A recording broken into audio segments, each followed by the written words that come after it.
Muito boa tarde, prezado telespectador. Inicia agora o Expresso Meio-Dia, trazendo notícia, atualização, jornalismo e informação para a hora do seu almoço. Nesse momento, em Nova Prata, a temperatura está na casa dos 12 graus, o céu está ensolarado, sem sinal daquela chuvarada do dia de ontem. A previsão para o final de semana é um sábado também com sol, com alguma presença de nuvem, e um domingo ensolarado. As máximas vão ser aí no sábado de 17 graus e a mínima de 1 grau, e no domingo máxima de 10 graus e mínima de -1. Então se prepare, porque o final de semana será de frio. E para falar justamente sobre isso, a gente começa com os nossos destaques. A Serra Gaúcha vai baixar as temperaturas nesse próximo final de semana. Segundo as informações que são repassadas, mínima de 0 graus é esperada aí, e as máximas não devem ultrapassar a casa dos 10 graus durante o sábado e também o domingo. No final de semana, o tempo seco vai predominar em toda a região. As noites e as madrugadas serão parcialmente geladas aí por conta dessa frente fria. E o fenômeno meteorológico que explica essa ocorrência dá conta de que uma forte massa de ar polar vai derrubar as temperaturas em todo o Brasil.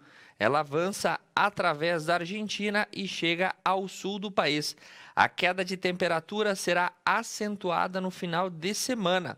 Uma forte massa de ar frio vai derrubar os termômetros e você pode retirar o casaco do guarda-roupa, porque ele vai voltar novamente para a estrada. E o resfriamento acentuado terá início principalmente no domingo, quando o ar mais gelado estiver avançando pelo sul do Brasil.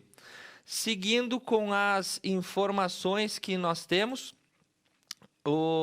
pela dupla Grenal, o técnico Diego Aguirre vê um jogo equilibrado e o campo aí pesado para o Inter. O empate foi tido como um bom resultado para o Colorado nesse último jogo de ontem, disputado pela Libertadores, em que ele empatou em 0-0.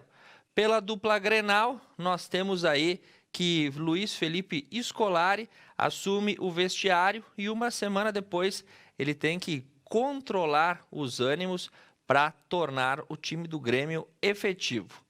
Antes de nós começarmos as notícias da região, um recado da secretária de Assistência Social aqui de Nova Prata, Janaína Casanova, porque amanhã, dia 17, uma campanha de arrecadação de roupas e cobertores estará sendo realizada no município a fim de atender a população carente que, nesse momento do inverno, precisa desse tipo de mantimento.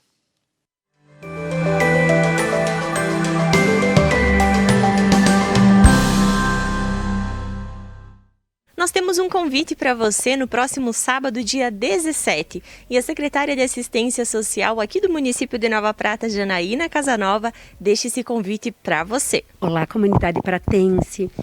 Hoje estamos aqui para fazer um convite a você, que é cidadão. Dentro da nossa campanha do bem, nós teremos a ação do bem. Ela acontecerá no próximo sábado, dia 17, em frente à prefeitura. Das 9 às 16 horas, estaremos fazendo arrecadação de vestuários, também cobertores. Muitas pessoas estão chegando em nossa cidade, bem como ao nosso estado, e se deparando com um clima muito diferente do que eram acostumados a viver. Então, precisamos acolher a assistência social em parceria com a nossa administração municipal, e todas as secretarias estão engajadas nessa campanha. Vamos fazer o bem para a nossa comunidade que mais precisa. Obrigada desde já pela contribuição de todos.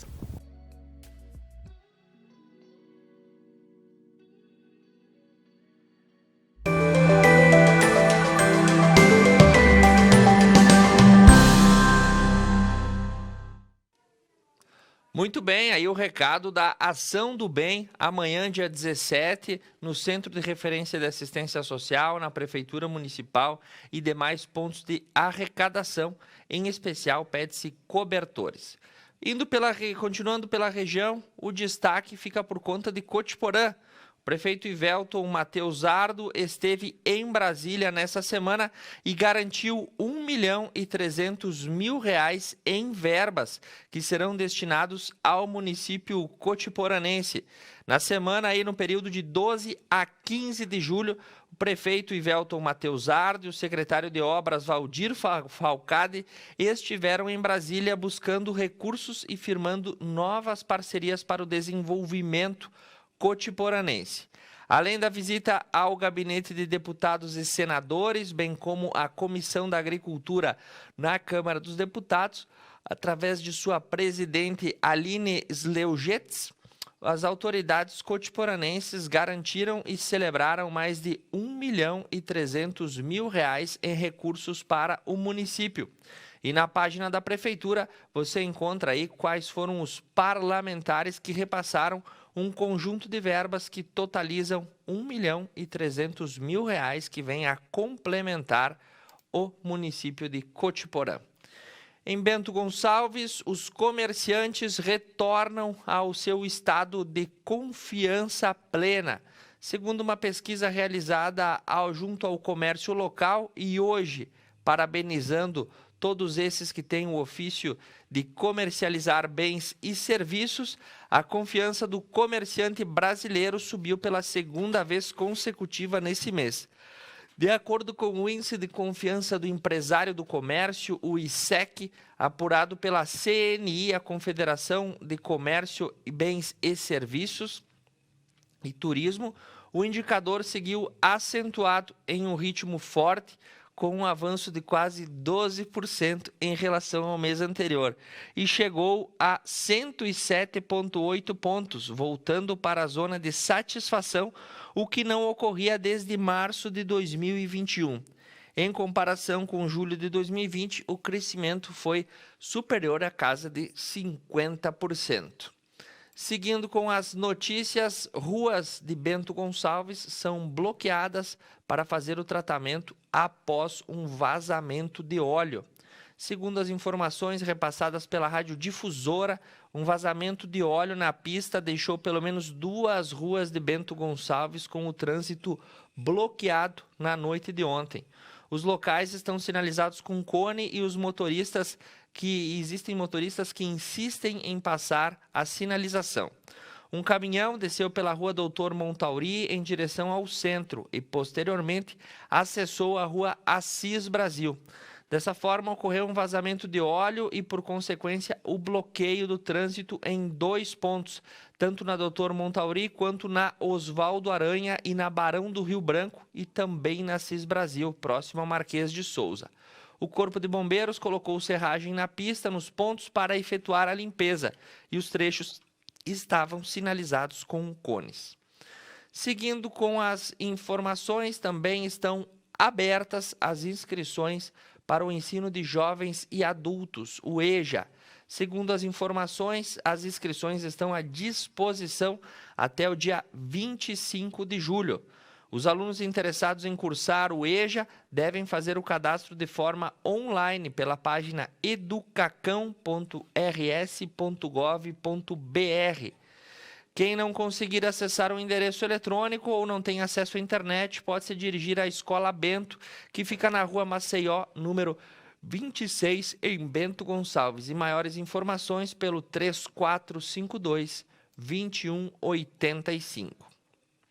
Em Bento Gonçalves também, a informação dá conta de que uma apreensão realizada pela Polícia Rodoviária Federal frustrou uma tentativa de tráfico de drogas.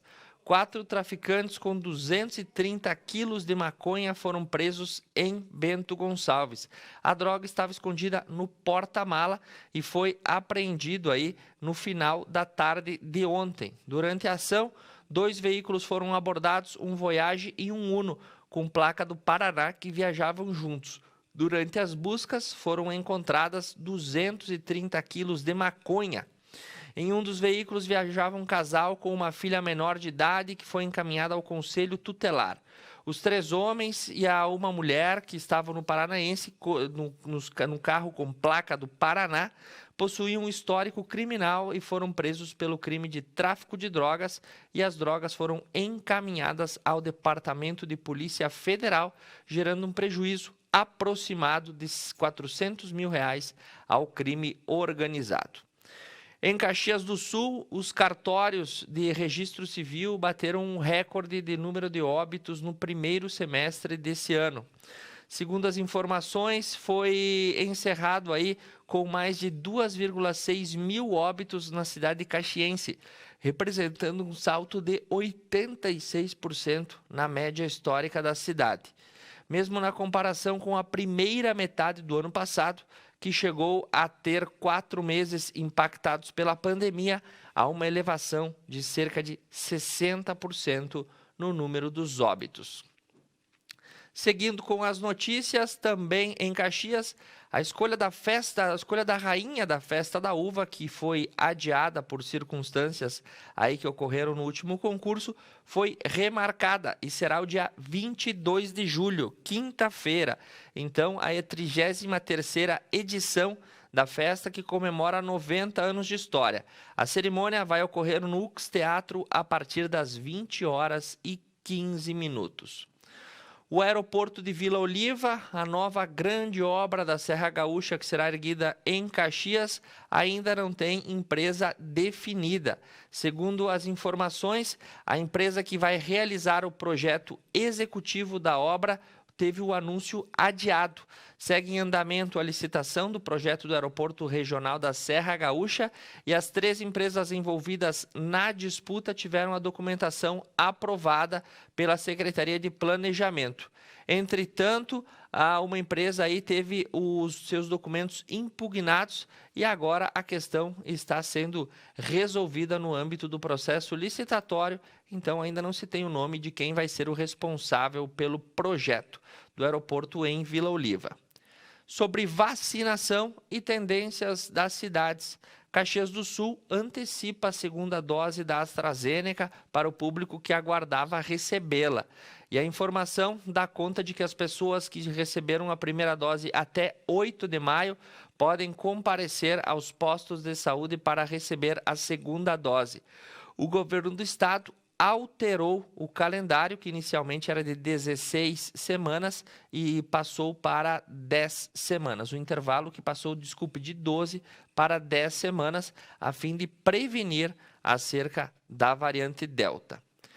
Em Caxias também, a Prefeitura Municipal adota um convênio com a Procergs, a fim de otimizar as ferramentas de administração pública. Um contrato assinado entre a Prefeitura de Caxias do Sul e o Procergs torna digital o trâmite de documentos.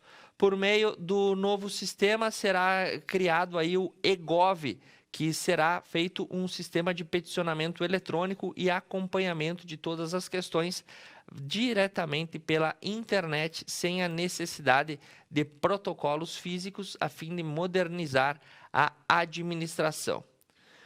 No campo da assistência social, um projeto que faz acolhimento de moradores de rua na cidade caxiense busca apoio da Prefeitura para obter uma sede própria.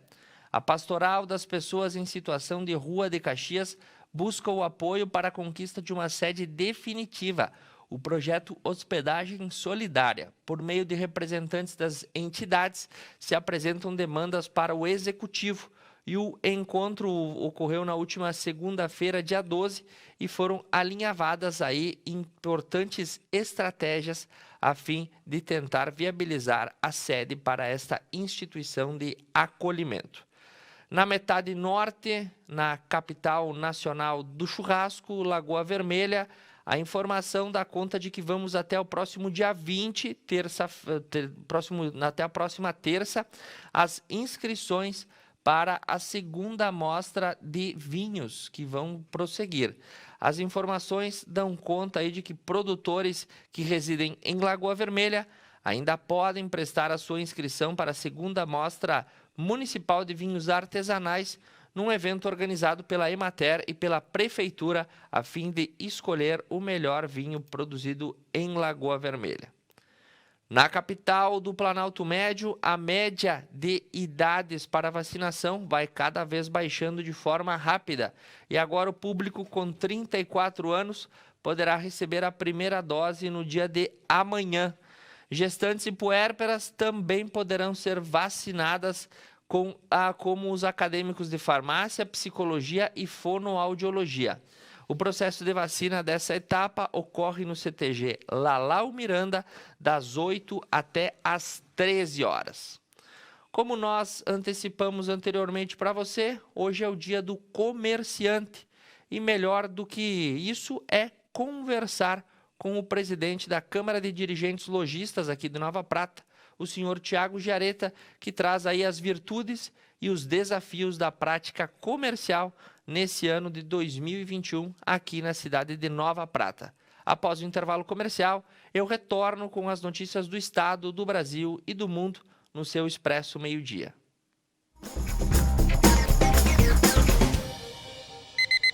16 de julho, Dia do Comerciante. Dia daquela pessoa que levanta cedinho da sua casa e vai até o seu estabelecimento só para deixar as portas abertas para você, cliente.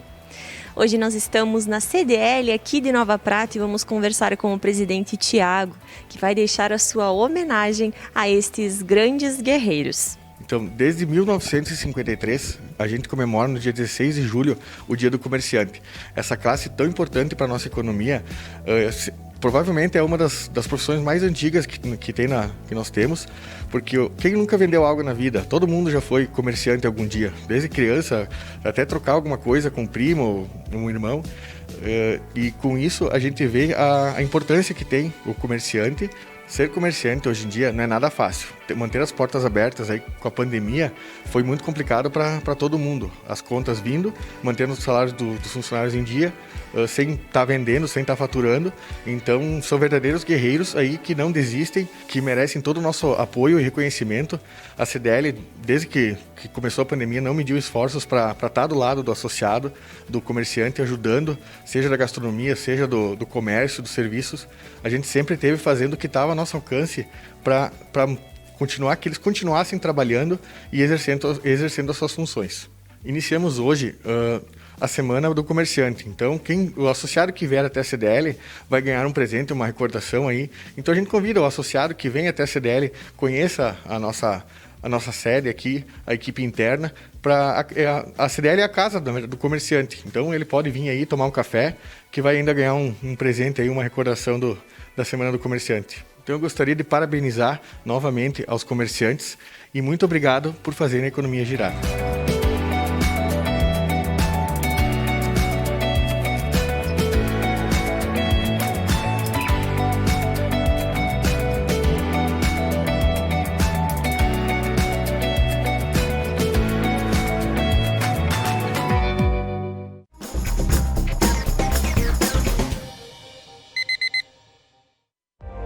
Pedras Andretta, há mais de 40 anos entregando qualidade e excelência através dos seus produtos, acabamentos com elegância e sofisticação. Ter uma empresa especializada e de confiança faz toda a diferença. Pedras Andretta. A campanha Julho Laranja visa conscientizar a população sobre saúde bucal, de que a primeira consulta ao ortodontista deve ser realizada aos 6 anos de idade, quando os primeiros dentes permanentes começam a aparecer. A campanha foi idealizada pela doutora Cibele Albergária, a coordenadora Patrícia Zambonato e pelo Grupo da Ortodontia Brasil. Seu mascote é um pássaro chamado Julito, idealizado pela artista plástica Clarissa Nunes. A prevenção é a maior expressão de bem-estar que o ser humano pode experimentar na área da saúde. Laís Frigo Odontologia. No programa Mulheres do dia 21 de julho, estaremos recebendo as representantes do município de Vista Alegre do Prata no quadro Mulheres no Poder. O Cindy Lojas trabalha para representar, fortalecer e transformar o varejo todos os dias. Porque o fim do dia não é o fim do trabalho. A porta da loja se fecha, mas nós continuamos abertos para a inovação. Cindy Lojas Regional Nova Prata. Inspiração para transformar o varejo. Superar este momento, em que o mundo une esforços pelo bem de todos, em que estar distante das pessoas é a maior demonstração de amor, em que o cuidado nunca se fez tão necessário. A saúde tem sido a prioridade. Para nós, ela sempre foi. Cuidamos de mais de 18 milhões de pessoas para que elas possam viver mais e melhor. Superar este momento juntos. Esse é o plano. Unimed.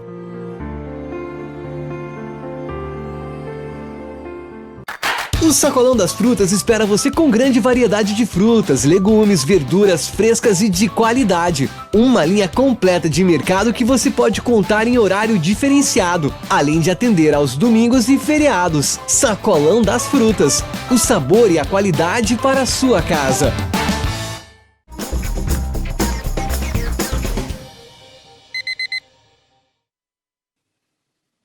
Retornando ao vivo para você com o Expresso Meio-Dia nessa sexta-feira, 12 graus em Nova Prata, temperatura amena, o céu ensolarado, a presença de algumas nuvens. Porém, a previsão para o final de semana é que uma massa de ar polar avance pela Argentina, trazendo novamente a queda da temperatura. Para o domingo, a previsão é de menos 1 grau a mínima, pode reforçar o casaco, porque vai esfriar novamente.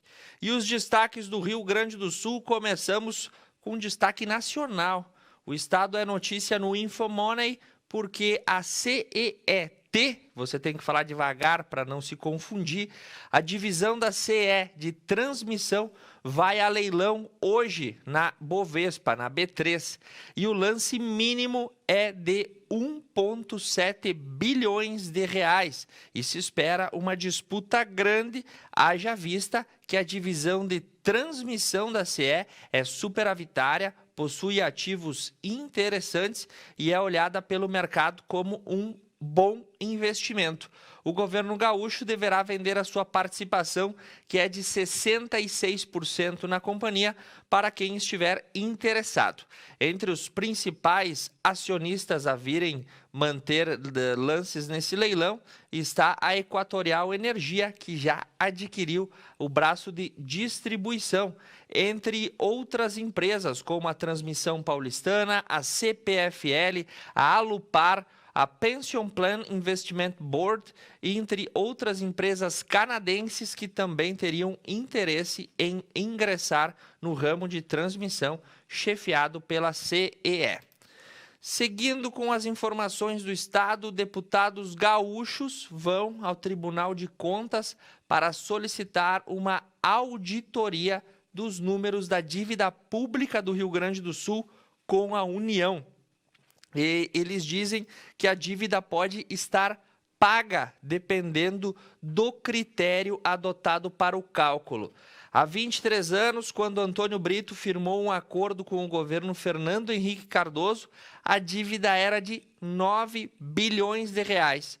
Hoje, de acordo com os dados disponíveis, ela passa de 69 bilhões de reais.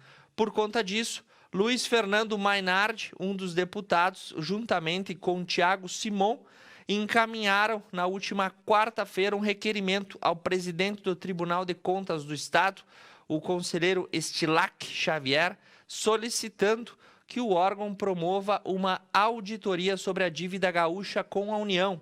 O Rio Grande do Sul pode ter em aberto hoje um débito de 69 bilhões com o ente federativo, algo em torno de R$6.000 para cada gaúcho que deve à União. Olha, se o Bolsonaro cobrar conta, nós vamos ficar numa empreitada complicada. O valor é maior do que o orçamento de um ano inteiro do Estado, que em 2020 ficou em 61 bilhões. Segundo os deputados, sendo um do MDB e outro da bancada do PT, ou seja, partidos contrários, mas que estão trabalhando juntos nessa causa, trata-se de uma dívida impagável para muitos analistas e gestores da área financeira, já que paga por representantes da sociedade civil. E agora, uma auditoria desses números quer tentar baixar os débitos ou demonstrar que eles já estão quitados.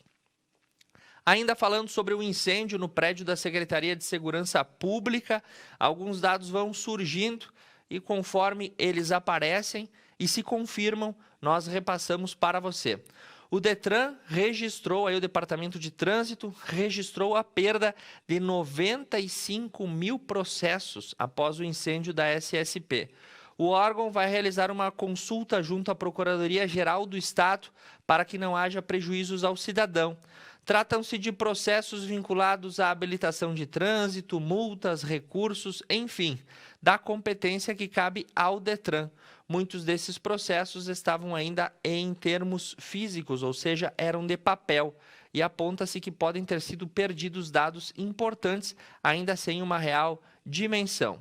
Sobre o incêndio, as buscas aos 2 bombeiros desaparecidos prosseguem e, no momento, a entrada de bombeiros no prédio se dá no sistema 1 a 1 devido a fissuras, rachaduras, possíveis desabamentos e material perigoso exposto aí que pode levar a risco a vida de quem entra no prédio. Então, as buscas prosseguem em um ritmo ainda lento devido à estrutura de como o local ficou.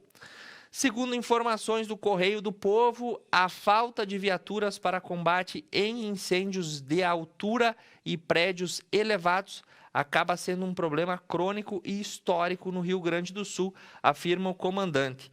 O coronel César Eduardo Bonfante informou que o novo veículo adquirido através de licitação internacional deverá chegar até o final do ano, mas maquinário capaz de combater incêndios em altos prédios ainda é tido como um trabalho extremamente complexo. O investimento aí foi feito para esse novo caminhão é de 8 milhões de reais. O veículo é importado da Espanha e deve chegar no começo de 2022. Ele dará maior sustentação ao combate de incêndios em altas distâncias, como o que ocorreu ontem no prédio da Secretaria de Segurança Pública e acabou, vindo abaixo devido à força do fogo. Informações para desmentir fake news. A Secretaria de Segurança Pública desmente áudios que estão circulando pelas redes sociais, falando que haveria uma soltura em massa de presos. O áudio com a informação passou a circular após o incêndio destruir o prédio da SSP. Todos os serviços seguem funcionando segundo a pasta, desde a parte penal, pericial, entre outras. Mas é fake news essa informação de que os presos seriam soltos. Nas notícias da vacinação, o Estado recebe hoje cerca de 310 mil doses da AstraZeneca. O voo que chegou ontem, foi ontem, dia 15, às 17h30, no aeroporto Salgado Filho. Parte será enviada para imunizar a população dos municípios da fronteira, que nesse momento recebe prioridade, e outra parte para avançar no calendário por faixa etária em todas as cidades. Você já ouviu falar sobre furto, É o ato aí de surrupiar algo que pertence a outra pessoa. Muito comum em supermercados, entre outros estabelecimentos. É o crime que ocorre sem violência, os dedos leves, como é popularmente chamado. Mas que tal furtar um container? Foi essa a façanha que acabou acontecendo em Lajeado. Uma quadrilha furtou um container, que é esse mesmo que você vê na foto, Aquele compartimento que transporta carga em navio de cargueiro e causa um prejuízo de 40 mil reais a uma construtora. Cerca de 10 indivíduos utilizaram um caminhão guincho para carregar o container. O fato se deu aí no bairro Centenário, na cidade de Lajeado. Conforme o proprietário, por volta das 17 horas do dia de ontem, os vizinhos de uma obra, localizada na rua Frederico Arnaldo Weber, perceberam que 10 pessoas com um caminhão guincho chegaram ao local. Colocaram o container e alguns materiais em cima da carroceria do caminhão e partiram. Os suspeitos ficaram no local cerca de 3 horas para recolherem o que queriam. Os moradores imaginavam que seriam os responsáveis pela obra, haja vista que o processo de conclusão dela está sendo finalizado. Conforme o proprietário da obra, o container era avaliado em R$15 mil. No interior dele havia um ferramental que estava avaliado em mais de 25 mil, ou seja, o prejuízo estimado é R$40 mil para roubar um container. Veja bem, não há o que não haja, diria a minha amiga Salete Toscan. E notícia que foi destaque no estado pelas páginas policiais, um médico cirurgião plástico sediado em Porto Alegre, em um dos endereços mais nobres da capital, foi apreendido pela Polícia Civil em uma operação dessa semana. Ele nega os abusos e, após a operação, mais de 70 mulheres procuraram a polícia para reiterar as práticas de abuso. A delegada responsável pelo caso diz que os relatos são levados ao inquérito que apura as denúncias. Uma mulher que teria sido vítima do médico afirma que foi tocada de modo inapropriado pelo profissional. O cirurgião plástico investigado em depoimento à Polícia Civil negou todas essas circunstâncias, mas crescem o número de relatos sobre abuso e conduta inadequada, e a Polícia Civil segue investigando o caso. Os destaques no Brasil nessa manhã dão conta de que algo vai pesar no seu bolso e os produtores estimam que o ovo, a carne de frango e a carne de porco fique até 50% mais cara do que o preço normalmente que nós encontramos no supermercado. Isso se deve ao aumento dos insumos e também à inflação. A informação é da Associação Brasileira de Proteína Animal. Segundo a entidade, que possui 143 associados em todo o Brasil, os custos de produção no último ano cresceram cerca de 50%. Isso deverá ser repassado na cadeia de consumo e pesará no bolso do consumidor nos próximos meses. Seguindo com as notícias, no cenário da política, duas figuras que há algum tempo não apareciam para dar o ar da graça. Rodrigo Maia e Sérgio Moro bateram boca por grupo de WhatsApp. Veja só, não é só os seus vizinhos no grupo do condomínio que discutem. No condomínio de Brasília, também os políticos gostam de trocar farpas. E Rodrigo Maia e Moro trocaram acusações referentes a mensagens aí em grupo de WhatsApp. Segundo informações, o papinho começou após uma questão vinculada à prisão em segunda instância. E eles discutiram na presença de terceiros que também estavam em conjunto num grupo de discussão que envolve economistas e pessoas influentes de Brasília. Seguindo com as informações, foi publicada a lei que permite que empresas do ramo veterinário possam produzir vacinas. A lei foi sancionada com um veto pelo presidente Jair Bolsonaro e, segundo informações que nós temos, ele acabou sancionando na noite de ontem com apenas um veto, que foi o artigo 5º. Segundo as informações, a lei publicada nessa manhã prevê que todas as fases relacionadas à produção, ao envasamento e à etiquetagem, à embalagem e ao armazenamento para uso humano deverão ser realizadas em dependências fisicamente separadas daquelas para a fabricação dos produtos de uso veterinário. E o texto ainda dispõe que, quando não houver ambientes separados para o armazenamento, que as vacinas contra a Covid deverão ser armazenadas na mesma área, aí mediante avaliação e anuência da Anvisa. Seguindo com as informações no Congresso, foi aprovado a nova Lei de Diretrizes Orçamentárias e, com ela, o fundo eleitoral, o famoso fundão, atingiu a meta de 6 bilhões de reais. Nas eleições municipais, o montante distribuído entre os partidos foi de 2 bilhões, mas agora, na eleição para o parlamento e também para governadores e presidente, o Congresso Nacional aprovou aí com 278 votos favoráveis e 145 contrários. Também no Senado, com 40 favoráveis e 33 contrários, o ponto mais polêmico, o repasse ao fundo eleitoral. Parece que eles mesmos votam do jeito que eles vão querer gastar o nosso dinheiro. E dessa forma, vão lá 6 bilhões de reais para financiar as campanhas políticas com recursos públicos. Encerrando o nosso Expresso Meio-Dia de hoje, temos que voltar à Europa porque as fortes chuvas assolam a Alemanha, a Bélgica, a Holanda, Luxemburgo e demais países que estão no norte europeu. Na Alemanha, passa de 120 pessoas o número de óbitos após as chuvas e enchentes. Mais de 1.300 pessoas estão desaparecidas nessa que é tida como uma das tragédias climáticas mais fortes já sentidas na Europa. Como você vê nas imagens do portal G1, deslizamentos de terras, inundações sem escalas e, segundo informações, na Alemanha ocorreram diversos óbitos porque as pessoas acabaram se afogando nos porões das suas casas, o que deixa aí um motivo de tristeza pela forma abrupta com que aconteceu.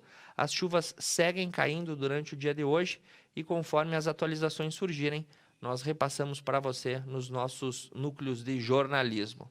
Agradecendo a sua audiência durante essa semana, o Expresso Meio-Dia encerra-se por aqui e nós retornamos na próxima segunda-feira pela Conecta Mais TV. Eu desejo um ótimo final de semana a todos vocês e uma boa tarde.